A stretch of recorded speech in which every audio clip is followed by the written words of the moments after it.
The Iceman, Kimi Räikkönen, is back in NASCAR, and another F1 star may not be too far behind him. Meanwhile, Tyler Reddick raises some alarm bells after comments he made about NASCAR's next-gen car.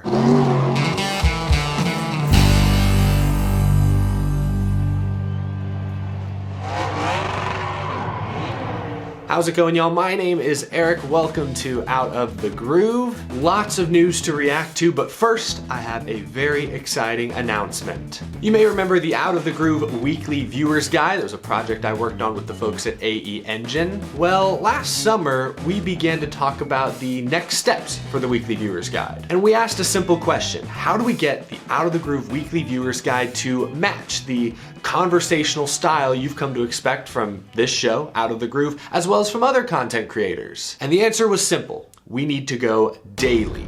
And so here we are. I'm finally ready to introduce to you the Daily Downforce, the future of online NASCAR content. On dailydownforce.com, you can find news and features every single day, covering the most important trending topics that we like to talk about here on Out of the Groove. I'm involved in this project, but other content creators, podcasts, YouTubers are as well. The Daily Downforce is built so that you can both find and support your favorite content creators all in one place. Be sure to check out the store, which features the latest merch from not only me, but other content creators that you'll probably recognize. Right now, I want you to follow at Daily Downforce on Twitter, bookmark dailydownforce.com, subscribe to the newsletter, all that good stuff. The Daily Downforce is just getting started. We're actually continuing to hire new writers. Once again, that's dailydownforce.com, bookmark it, and follow at Daily Downforce on Twitter and Instagram.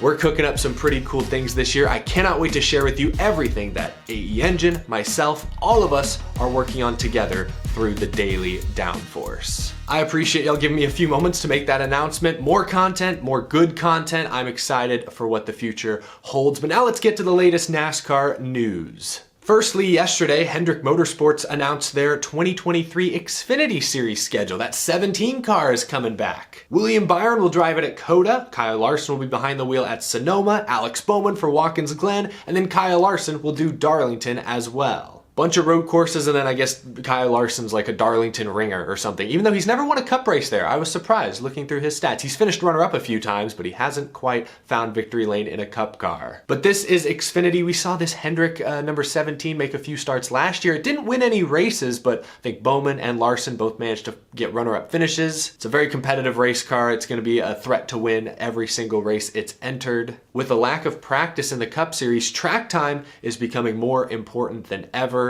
I think you'd be surprised. There are a ton of Cup Series drivers, especially younger Cup Series drivers, who are itching to get behind the wheel of competitive Xfinity Series equipment, especially at road courses. Hendrick Motorsports is going to get some of their stars some very important seat time this season. Next up, Martinsville Speedway did something pretty cool yesterday. They invited Ross Chastain out to sign and then remove a section of the turns 3 and 4 safer barrier that Chastain used to race his way into the championship 4 last fall. I love these images. This is a really cool thing that Martinsville Speedway is doing, and I want to give Justin Marks from Trackhouse a ton of credit. He said just last month that they were going to preserve Chastain's Martinsville car. A cool moment for Ross Chastain, another legendary moment in Martinsville Speedway's history. I hope wherever the car and this section of wall end up, I hope they end up together. Hopefully at the NASCAR Hall of Fame. I'm not sure where the car is now. I think it's still at Trackhouse unless I've missed something, but I wouldn't be surprised if the NASCAR Hall of Fame was currently working on a Martinsville car and wall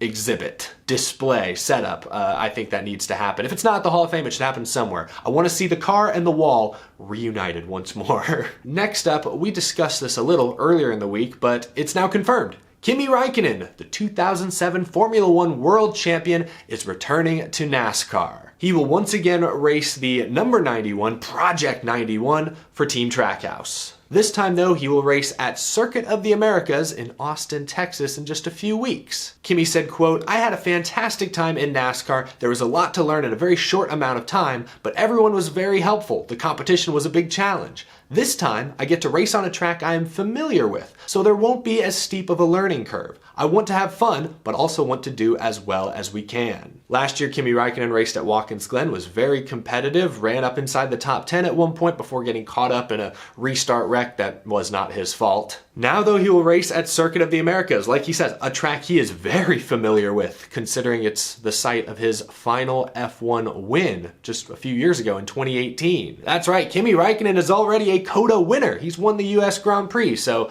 the Echo Park, Texas 350, whatever the heck the race is called. That shouldn't be a challenge, right? I'm looking forward to this COTA race. I'm gonna be there. It's technically my home track at this point. But you've got Kimi Räikkönen, an F1 star, driving a Trackhouse Chevy. May I remind you that a Trackhouse Chevy won at COTA just a year ago. As we talked about yesterday, Jordan Taylor, an IMSA champion, a Rolex champion, will drive the Hendrick Motorsports number 9. I don't need to remind you how dominant the 9 car has been at road courses in recent years. Connor Daly, IndyCar driver, is gonna race the 50 for the money team. I mean, that's pretty cool that you have F1, IMSA, IndyCar, all in one NASCAR race. But this tweet from F1 reporter Chris Medland also caught my attention. He tweeted this morning, "The NASCAR race at COTA is going to be good for getting the attention of fans who don't often watch. Kimi back for a second go, Jordan Taylor in for Chase Elliott, and at least one more cool addition to the field. ... Hashtag F1, hashtag NASCAR." What does he know? What has he heard? My immediate assumption is Jenson Button, who is going to drive NASCAR's Garage 56 entry at Le Mans this summer. Might make sense for NASCAR, for Chevy, to get him some extra seat time. I'm not sure who he'd drive for. Maybe he drives the 84 that Jimmy Johnson raced at Daytona, Legacy Motor Club. Maybe it's Daniel Ricciardo. He has not been shy about his love for NASCAR growing up. I'd be surprised if he has plans to race at COTA, but I wouldn't rule it out. What about Romain Grosjean? I'm just throwing some names out there, but I want to know down in the comments below, who do you think Chris Medland is talking about? Assuming it's another F1 driver, past or present, who do you think it is? Let me know down in the comment section below. I'm excited to find out. My early predictions for COTA right now are Jordan Taylor runs top 10, maybe even top 5. I think Kimi Räikkönen will run top 15 without too much trouble. He might sneak up into the top 10 and get himself a great finish. Ross Chastain's gonna be tough. Alex Bowman's been good at COTA the few times we've raced there. Tyler Reddick, who is so strong on the road courses, but now he's with a new team. And then there's AJ Allmendinger, who's full-time in Cup once again, and last year when racing part-time almost won the COTA race. So Circuit of the Americas in a few weeks. I'm really excited. This is becoming, I think, one of the more intriguing tickets on the NASCAR schedule this year. Everyone's talking about North Wilkesboro, the Chicago street race, but COTA, kind of a sneaky, exciting event in my opinion. If you want to read more about the history of F1 drivers in NASCAR, Brian Moyers on the Daily Downforce posted a great article earlier this morning. Link is down in the description below. I want to slow things down for just a moment. We have one final story I want to discuss. Tyler Reddick was Dale Earnhardt Jr.'s guest on the Dale Jr. Download this week. I'm sure many of you have probably already listened to the episode, already seen some of the clips. But there was one quote, one soundbite that I think stood out to a lot of fans. I saw got a lot of fans talking on social media at least, so I wanted to react to it here. And it was this comment from Tyler Reddick about how the next gen car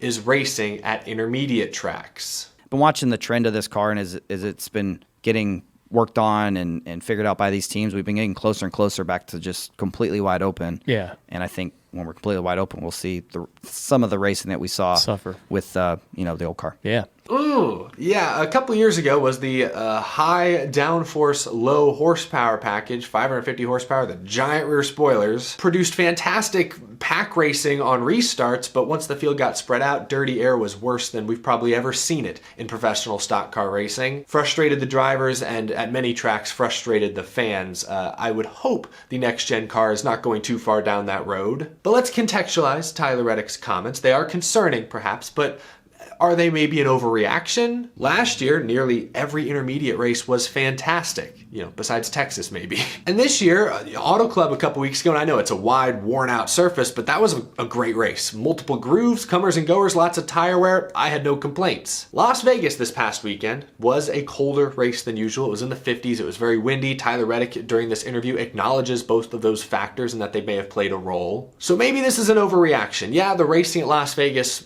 wasn't amazing, but I think some of that can be chalked up simply to the fact that Hendrick Motorsports dominated. There was a decent amount of passing mid-pack. There were multiple grooves to use, but you just couldn't pass William Byron or Kyle Larson. They were just too fast. So I don't want to overreact too early. It's going to be at least a few weeks until our next traditional intermediate track race. In fact, shoot, Phoenix is a short track. Atlanta is basically a super speedway now. You got Coda, Bristol Dirt, Richmond, Martinsville short tracks. You got Talladega. When is the next intermediate race? Gosh, I don't even know. It's like a month or two from now. So at least we have some time to digest what we just saw. I do think Tyler Reddick ultimately is right. The teams are going to get smarter. As long as there is more downforce to be found, more grip to be found, the teams are gonna find it. I've seen many this week suggest that NASCAR continue to make some aerodynamic tweaks to the next gen, maybe every single season. Some small rule changes, some subtle tweaks here and there to keep the teams on their toes and perhaps maintain some level of parity. That's what they're doing at the short tracks and road courses this year. We're going to see a very different aero package on track here this weekend than we did last November. Maybe something like that can be done at the intermediate type tracks as well. We'll have to wait and see. Denny Hamlin said on his podcast a couple weeks ago that he's heard NASCAR and Goodyear are considering testing groove tires, hoping that takes away some grip. Now, I'm not too familiar with groove tires. I know other motorsport series have used some version of groove tires in the past with mixed results, but NASCAR stock cars are their own unique beast. You never know. It might be a positive change, might be a negative one. We just don't know, especially considering they haven't actually been tested yet. I do think Tyler Reddick and Dale Earnhardt Jr.'s warning should be heeded. If the intermediate package suffers significantly to where there's not nearly as much passing, it's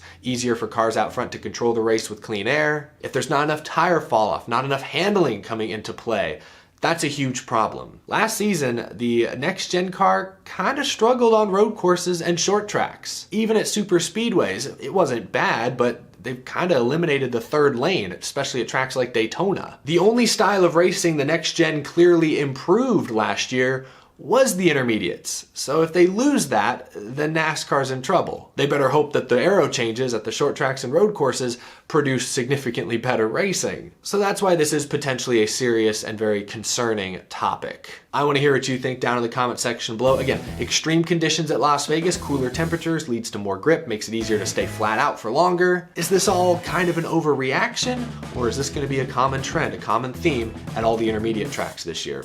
Let me know what you think down in the comment section below. That'll do it for this episode. If you enjoyed, please leave it a like. I greatly appreciate it. And if you're new to the channel and you love NASCAR, hit that subscribe button down below. Thank you, as always, to my Patreon supporters for your continued and very generous support. Once again, very excited to be a part of this Daily Downforce project. Follow them on Twitter, Instagram, sign up for the newsletter, check them out at dailydownforce.com. New content every single day. It's in the name, Daily Downforce.